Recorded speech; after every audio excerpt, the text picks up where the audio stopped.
Hello friends, स्वागत है हमारे यूट्यूब चैनल पे। इस वीडियो में देखेंगे कौटिल्य जीएस का बिहार दरोगा मुख्य परीक्षा हेतु सिलेबस वाइज एमसीक्यू। अभी सर के द्वारा पॉलिटी को टॉपिक वाइज कंप्लीट किया जा रहा है डिस्कशन के साथ। 1 मिनट का मैं आप लोग का समय लूंगी, उसके बाद लगातार से इसे कंप्लीट मैं करवाने वाली हूँ।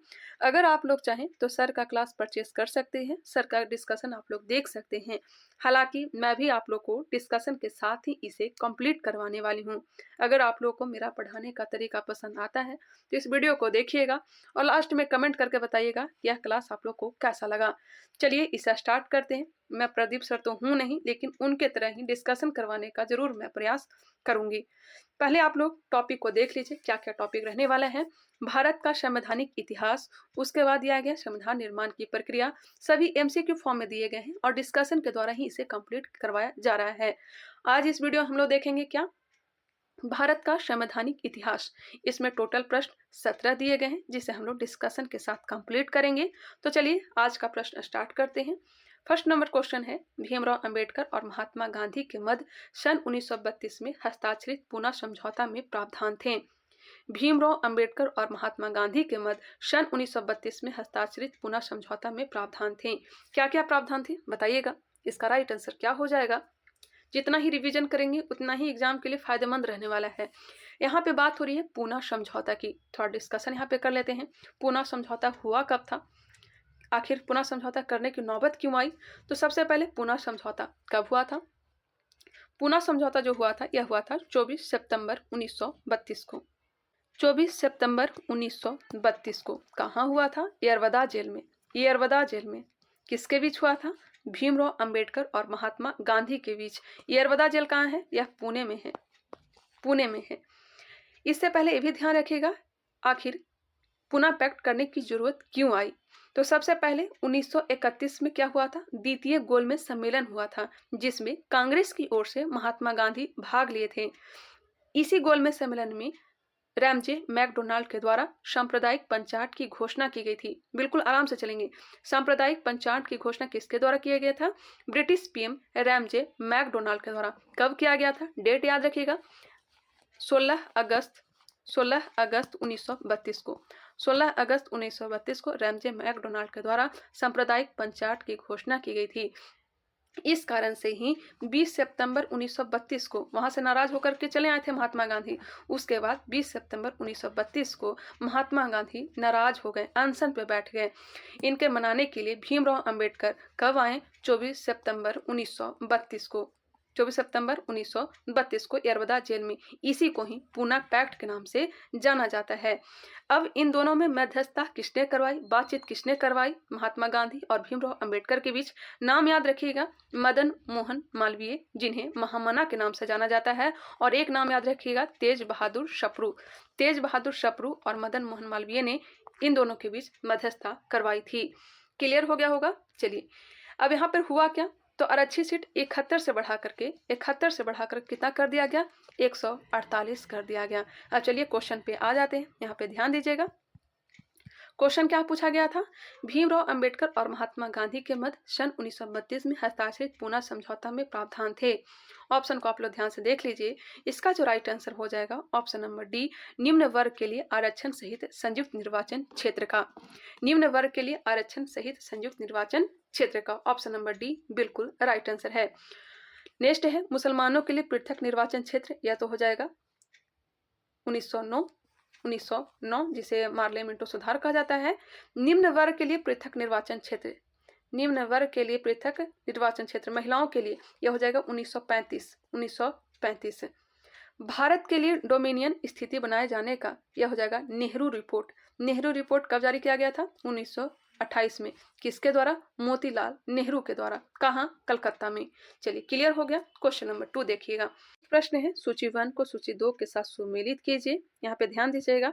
सूरत विभाजन, सूरत विभाजन जो हुआ है यह हुआ है 1907 में। इस अधिवेशन की अध्यक्षता कौन करे थे, रास बिहारी घोष। बोस नहीं, घोष। पहली बार कांग्रेस का विभाजन 1907 में ही हुआ था। कांग्रेस जो है गरम दल और नरम दल में विभक्त हो गया था। एकीकरण दोनों का कब हुआ, तो ध्यान रखिएगा, गरम दल, नरम दल और मुस्लिम लीग तीनों का एकीकरण हुआ था 1916 में। किसके प्रयासों से? बाल गंगाधर तिलक के प्रयासों से। इस अधिवेशन की अध्यक्षता अंबिका चरण मजूमदार कर रहे थे। हुआ कहाँ था? तो लखनऊ में। 1916 लखनऊ अधिवेशन, अंबिका चरण मजूमदार, बाल गंगाधर तिलक के प्रयासों से ही तीनों का क्या हुआ था? मिलन हो गया था। क्लियर। अब आगे बढ़ते हैं।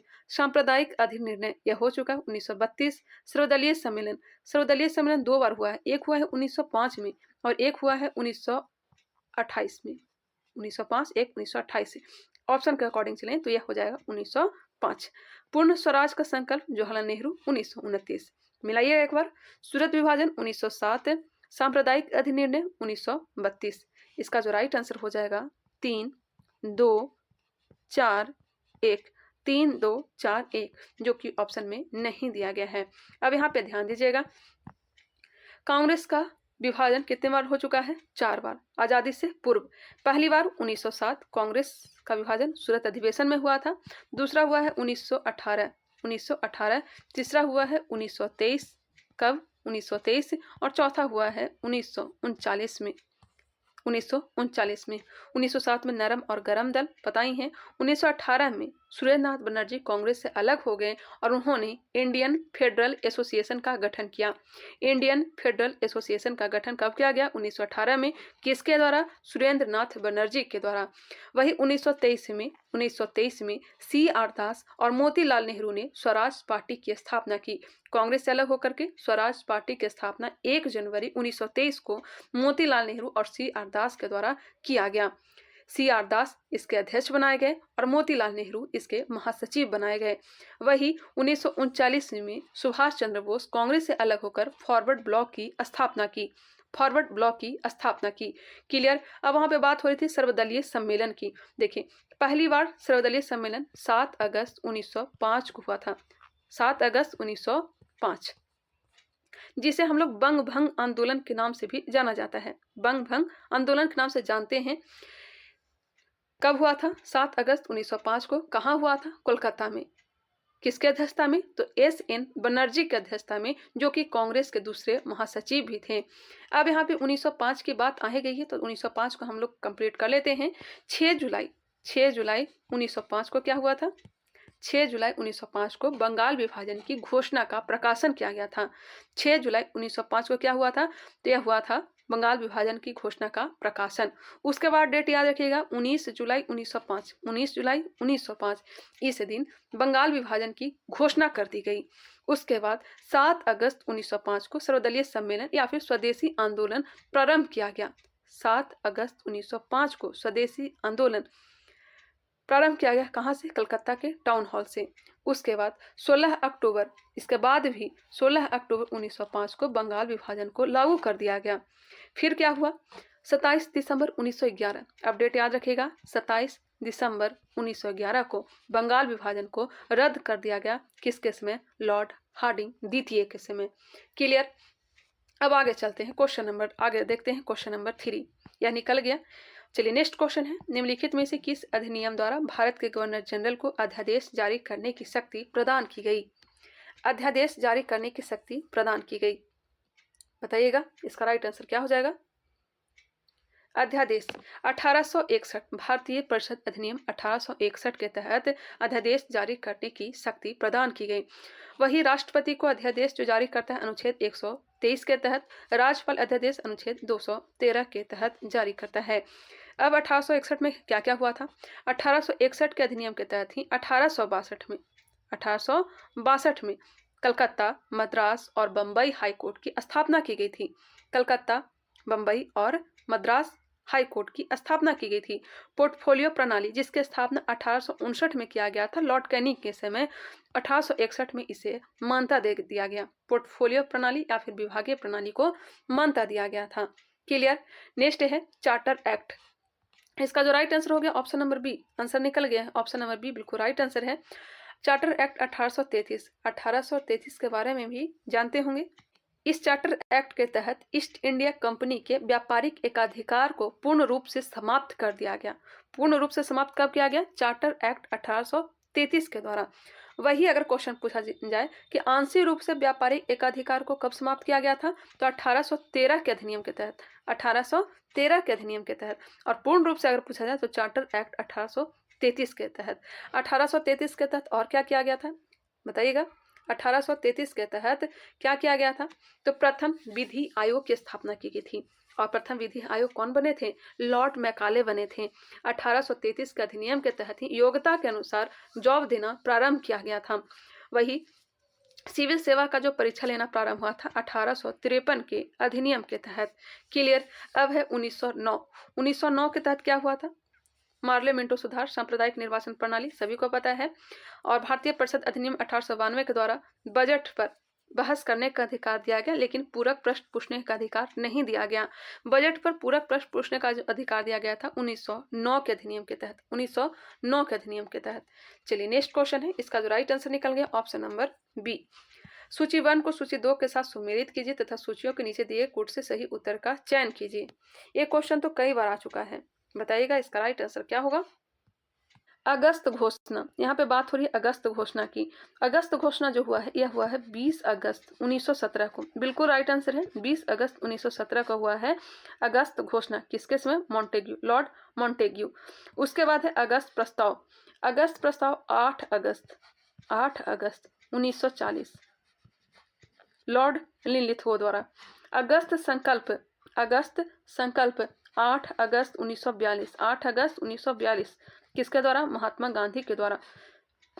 प्रत्यक्ष कार्यवाही दिवस 16 अगस्त 1946 16 अगस्त 1946 16 अगस्त 1946 मोहम्मद अली जिन्ना। मिलाइएगा। अगस्त घोषणा लॉर्ड मॉन्टेग्यू, अगस्त प्रस्ताव लॉर्ड लिनलिथगो, अगस्त संकल्प महात्मा गांधी और प्रत्यक्ष कार्यवाही दिवस मोहम्मद अली जिन्ना। इसका जो राइट आंसर हो जाएगा 2 1 4 3 2 1 4 3 ऑप्शन नंबर ए। चलिए नेक्स्ट क्वेश्चन देखिएगा, क्वेश्चन नंबर 5। रेगुलेटिंग एक्ट पारित किया गया। रेगुलेटिंग एक्ट पारित किया गया गुप्त समिति के सिफारिश पर 1773 में। गुप्त समिति के सिफारिश पर 1773 ईस्वी में। किसके समय? वॉरेन हेस्टिंग के समय। वॉरेन हेस्टिंग के समय। क्वेश्चन नंबर है 6। भारत के गवर्नर जनरल को किस एक्ट के द्वारा अपनी समिति के निर्णयों को अस्वीकार करने का अधिकार मिला? भारत के गवर्नर जनरल को किस एक्ट के द्वारा अपनी समिति के निर्णयों को अस्वीकार करने का अधिकार मिला? बताइएगा इसका राइट आंसर क्या होगा। 1786 का अमेंडमेंट एक्ट। भारत के गवर्नर जनरल को किस एक्ट के द्वारा अपनी समिति के निर्णयों को अस्वीकार करने का अधिकार मिला? 1786 का अमेंडमेंट एक्ट। महारानी विक्टोरिया को भारत की सामग्री नियुक्त किया गया।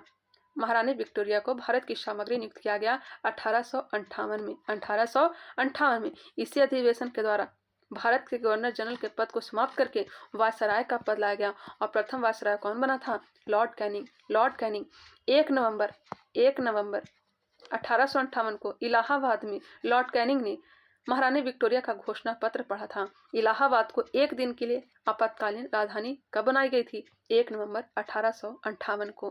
क्लियर। क्वेश्चन नंबर है 8। दिल्ली दरबार लगता है। दिल्ली दरबार कब? 1877 में। 1877 में लॉर्ड लिटन के समय। दूसरा बार दिल्ली दरबार लगा है 1903 में लॉर्ड कर्जन के समय। और चौथा बार दिल्ली दरबार कब लगा है? 1911 में। 1877, 1903 और 1911। ध्यान रखिएगा। क्वेश्चन नंबर है 8। मार्ले मिंटो सुधार का उद्देश्य क्या था? मार्ले मिंटो सुधार का उद्देश्य क्या था? पृथक निर्वाचन प्रणाली। पृथक निर्वाचन प्रणाली 1909।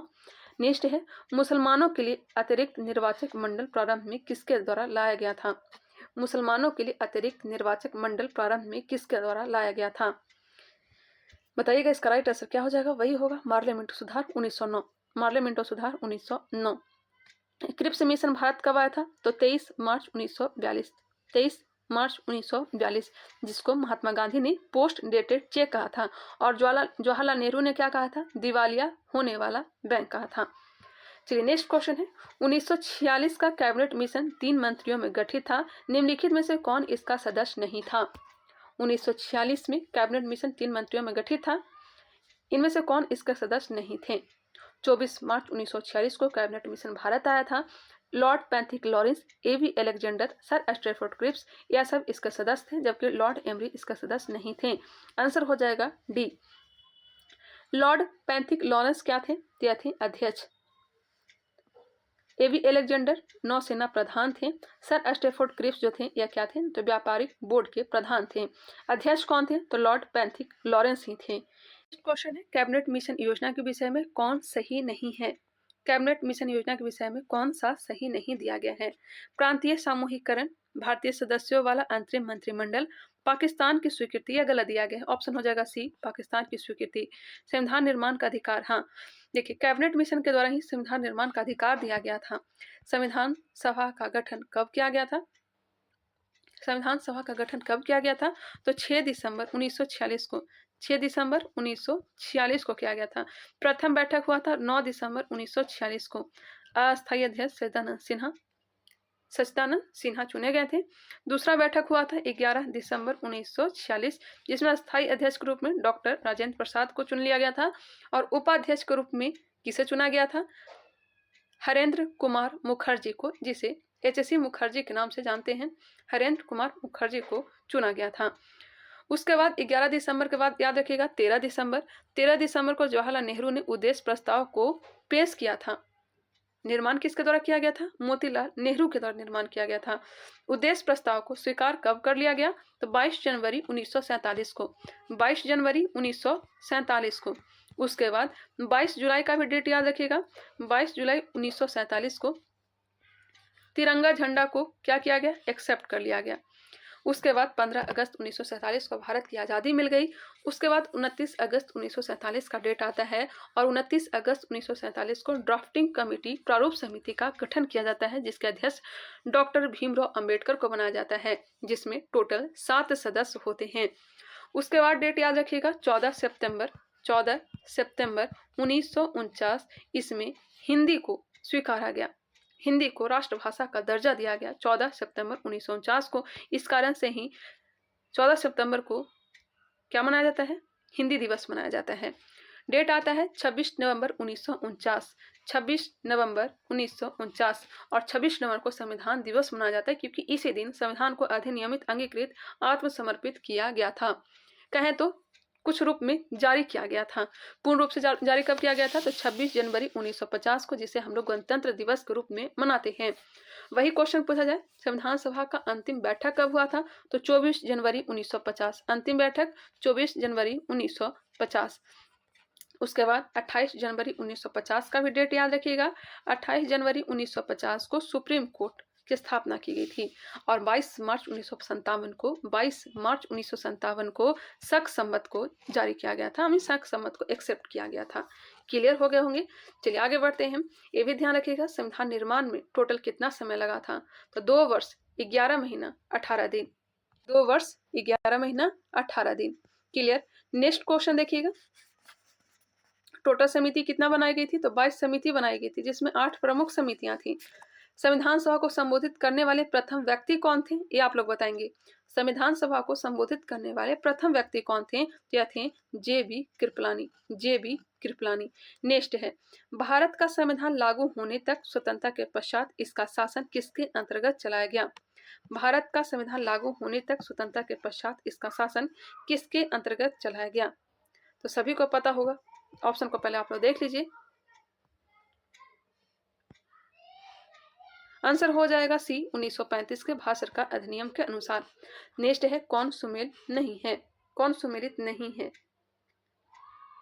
पार्लियामेंटो सुधार 1909 सांप्रदायिक प्रतिनिधित्व सही है। भारत सरकार अधिनियम 1935 स्वशासन, यह भी सही है। कैबिनेट मिशन संविधान सभा का गठन, यह भी सही है। साइमन कमीशन भारत विभाग, यह गलत है। साइमन कमीशन का गठन कब हुआ था, कई बार मैं बता चुकी हूँ। साइमन कमीशन का गठन कब हुआ था, 8 नवंबर 1927 को, 8 नवंबर 1927। भारत कब आया था, 3 फरवरी 1928, 3 फरवरी 1928 को। किस लिए आया था, तो 1919 के इंडियन काउंसिल एक्ट के प्रगति की समीक्षा के लिए, 1919 के इंडियन काउंसिल एक्ट के प्रगति की समीक्षा के लिए यह आया था। ठीक है। इसमें टोटल सदस्य 7 थे, सातों के सातों अंग्रेज थे, एक भी भारतीय इसमें शामिल नहीं थे। एक भी भारतीय शामिल न होने की सिफारिश किसने की थी, तो इरविन ने, जो कि इरविन जो था उस समय भारत का वायसराय था। क्लियर। साइमन कमीशन वापस जाओ का नारा किसने दिया था, यूसुफ मेहर अली ने। इस समय लाला लाजपत राय को लाठी चार्ज के दौरान घायल हो गए थे, उसके बाद इनकी मृत्यु हो गई थी। साइमन कमीशन का विरोध किसने नहीं किया था, बताइएगा। जस्टिस पार्टी और यूनियनिस्ट पार्टी के जो सदस्य थे इन्होंने विरोध नहीं किया, यह जो है समर्थन किया था, जस्टिस पार्टी और यूनियनिस्ट पार्टी। नेक्स्ट क्वेश्चन है, सूची 1 को सूची 2 के साथ सुमेलित कीजिए। भारत सरकार अधिनियम 1919। भारत सरकार अधिनियम 1919 के तहत क्या हुआ था, बताएंगे। भारत सरकार अधिनियम 1919 के तहत क्या हुआ था, तो यह हुआ था प्रांतों में द्वैत शासन, इसे समाप्त किया गया था 1935 के अधिनियम के तहत। नेक्स्ट है भारत सरकार अधिनियम 1935। भारत सरकार अधिनियम 1935 के तहत प्रांतियों को सहायता दे दी गई। मिंटो मार्ले सुधार उसी को कहें, सांप्रदायिक निर्वाचन से संबंधित है। भारत परिषद अधिनियम 1861, यह हो जाएगा सती प्रथा का अंत से। प्रतिबंध कब लगा था, 1829 में ही लग गया था। अधिनियम 1858 का संबंध हो जाएगा ब्रिटिश शासन शक्ति में आया। इसका जो राइट आंसर हो जाएगा 3, 1, 4, 2, 5। 3, 1, 4, 2, 5। हाँ, इसका जो राइट आंसर हो जाएगा ऑप्शन नंबर बी। दास प्रथा पर प्रतिबंध लगा था 1833 में। और समाप्त कब हुआ था, 1843 में। प्रतिबंध 1833 और समाप्त हुआ था 1843 का अधिनियम 1843 के समय, एलन बरो के समय। ठीक है। नेक्स्ट है, अखिल भारतीय महासंघ स्थापित करने का प्रावधान शामिल किया गया था। अखिल भारतीय महासंघ स्थापित करने का प्रावधान शामिल किया गया था, यह शामिल किया गया था 1935 के अधिनियम के तहत। भारत सरकार अधिनियम 1935 के तहत, ऑप्शन हो जाएगा ए। नेक्स्ट है, संघीय प्रणाली का पहला प्रयास भारत सरकार अधिनियम द्वारा किया गया था 1935 द्वारा, ऑप्शन नंबर सी। भारत में सचिव का पद किसके द्वारा निर्मित किया गया था। भारत में सचिव का पद किसके द्वारा निर्मित किया गया था, तो यह हो जाएगा भारत सरकार अधिनियम 1858 के द्वारा। और भारत का प्रथम सचिव कौन बन के आया था, लॉर्ड अस्टेनले। चलिए, कंप्लीट हो गया। आई होप यह वीडियो आप लोगों को पसंद आया होगा, और भी आगे सुधार करने का मैं प्रयास करूंगी। नेक्स्ट वीडियो में देखेंगे संविधान निर्माण की प्रक्रिया। चलिए मिलते हैं नेक्स्ट वीडियो में, तब तक के लिए धन्यवाद। कमेंट करके जरूर बताइएगा ये वीडियो आप लोग को कैसा लगा, कहाँ पे और सुधार करने की जरूरत है वो भी आप लोग कमेंट करके जरूर बताइएगा। मिलते हैं नेक्स्ट वीडियो में, फिर से आप लोग को धन्यवाद।